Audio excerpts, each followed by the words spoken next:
we were hoping we were going to get up nice and early before all the AIDS riders got out and about and be able to pack up and just jet out of there, you know? And that morning was the first day we started riding with the AIDS Foundation. So as we were packing up tent, we watched all the AIDS people leave the campsite.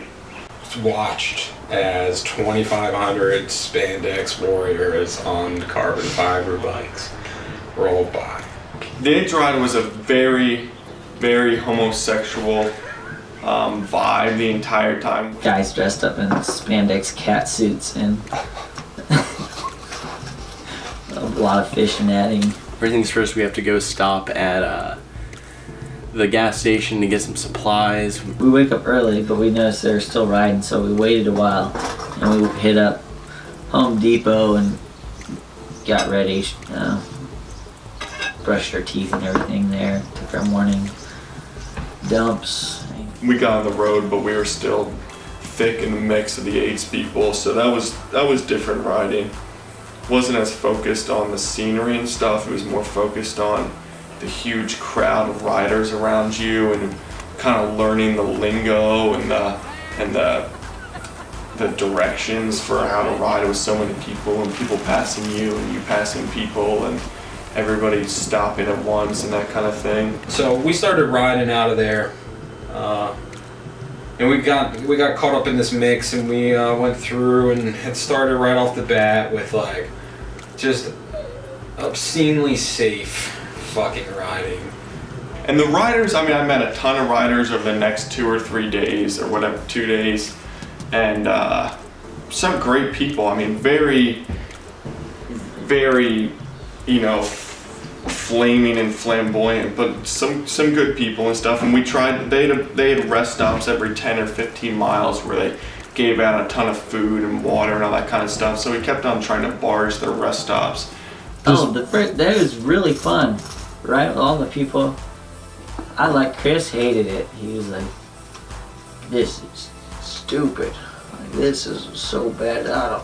I'm not trying to ride with these jackasses and all this stuff." But he ended up having a good time with it. He noticed a lot of these guys were nice. The freedom of riding, the freedom of the hill, the freedom of fucking, you know, just being on the road, all that was stolen from me, in my opinion, by this group. And because right away it was like, all right, pass on your left, pass on your left, pass on your left, on your left, car right here, danger right here. You forgot to put your helmet on. You should wear a helmet. Fucking, oh, you didn't tell me you were passing on your left, even though there's enough room to like land a fucking 777 there. Like, and just picking up, the lingo was, that bothered me. The first thing we notice is all the proper things that you say when you're in like a bike group like that, because there's lots of little courtesies that you have to take just to make sure that you're communicating with everyone. And then the assholes block off the whole fucking road. Now this is Pacific Coast Trail. This is a highly trafficked trail. It's kept up, you know, it's by the state's excellent. We all pay our taxes for it. We got to the first rest stop for the AIDS ride, and I wasn't planning on stopping because like I wasn't trying to like take from the AIDS ride or whatever. But I guess Weston and Dan, they're like, dude, we're gonna do this. Like, we're gonna try to fit in. And we'd go to stop at every stop and we'd grab a bunch of Cliff Bars and fill up our waters, and then we'd know we'd get kicked out, so people would be coming to kick us out, and we'd just ride off to the next, and we just kept hitting up every single one.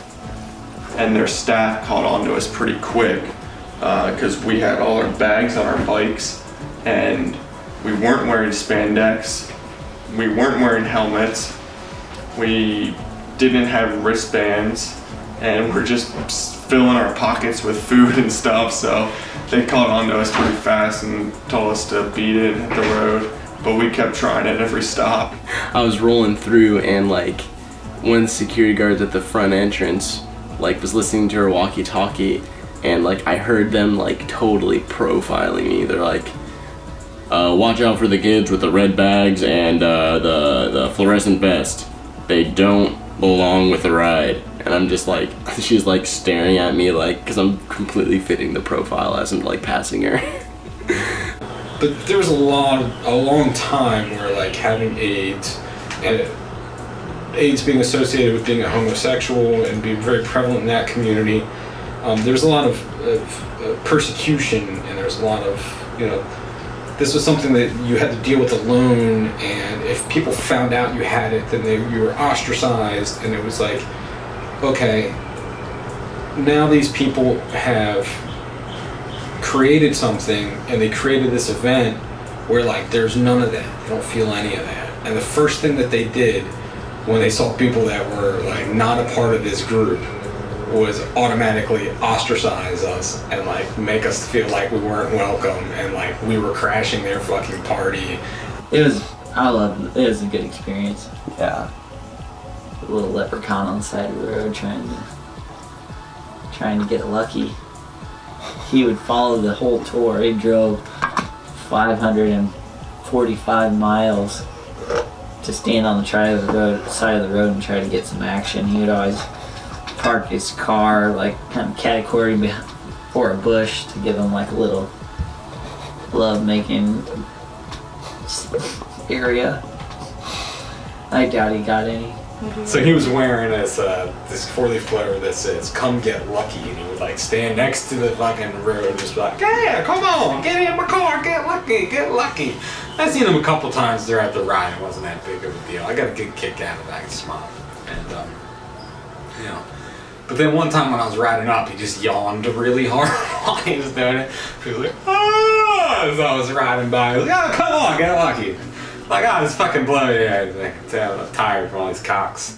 It would just be like waiting for people to pass and be like, "Come on, come over here. Want to get lucky? Come on, son, get over here." And I'm just like, that dude's a chomo. Like, what is he doing? Because a lot of the San Francisco bikers came because they were gay. I mean, there's a lot of people from like New York and everywhere around the country, but I would say a good 30% of them are just flaming homosexuals.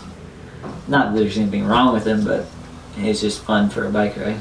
You know, it's just a very, very gay vibe. They, you know, just had to get used to it. Yeah, whatever, it's the AIDS ride, you know, it's still good people. Oh yeah, there's like transvestites telling us where to turn, and they'd be like, "Have a happy day," and like pointing to which way we would turn. It was fun. It was like we were in a gay pride parade the whole time. My favorite thing that I saw was so I was sitting eating lunch, and there was this car I was like getting ready to pull out. It was sitting there for a while. So one of the things that the AIDS riders do, because apparently they call out any danger that's around. All right, whatever, it's fine. But so they'll go like car right, or like danger, fucking whatever. Fuck it, I don't know what they said. They definitely say car right, and they point to the car right. I see this one guy, so they're doing this over and over. It's car right. It's like hundreds of people going by and sitting there eating some lunch. And this one guy goes, car left! Just out of fucking nowhere. I have no idea where that came from. Someone would try to like think they were gonna one-up us on the ride just because they asked like where I'm going. I'm like, "Oh, started in Longpop." They're like, "Yeah, we did too." And they're like, "But we've been riding since San Francisco." And like, "Yeah, we have too." And they're like, "Yeah, but we started Sunday morning." And I'd be like, "Yeah, we started late Sunday night." And I'd be like, "Yeah, we're riding all the way to LA." I'm like, "Cool, that's awesome, you know, we're riding to San Diego." And they're just so bummed. Some of them were just because they're like thinking they're doing something special. The people that were riding were amazing. Really nice. I met a lot of people that had done touring and things of that nature. So that was really cool to experience that. But all the riders really liked us, I'd say. Except when we were passing them this one guy was like, "Go ahead, asshole," when I was passing him, just because he has like a full carbon fiber bike that he spent a ton of money on, and he's on some biking team. He has all his team riders behind him, and we're all passing him with all our luggage and 60-something pound bikes. But it wasn't as enjoyable riding with the crowds of people, but it did have its perks.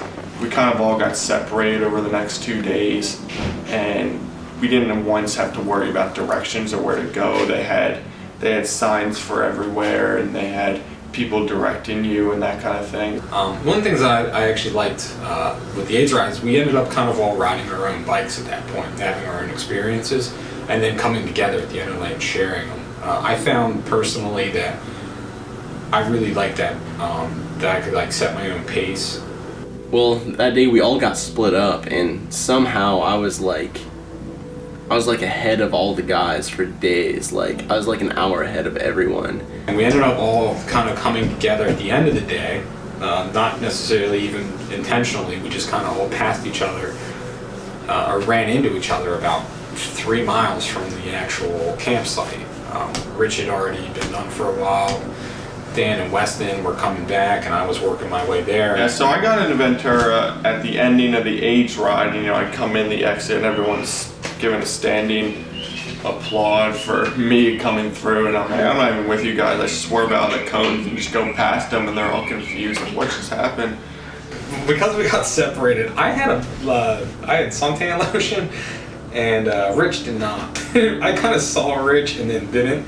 And then later on that night, he had stayed over by the where we ate so he could charge his stuff up. And the rest of us, Dan, Wes, and myself, we went over to the campsite, set up camp. This was the first time I actually took a shower because I was really having that feeling like a homeless person experience. Then Rich comes up, and he looks like his legs are completely black, his face and his arms are fucking just stark cherry red.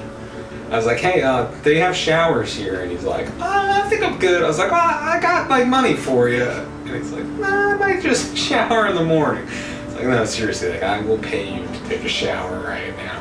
It was that fucking bad. And I think Weston has a picture of it, but it was pretty bad.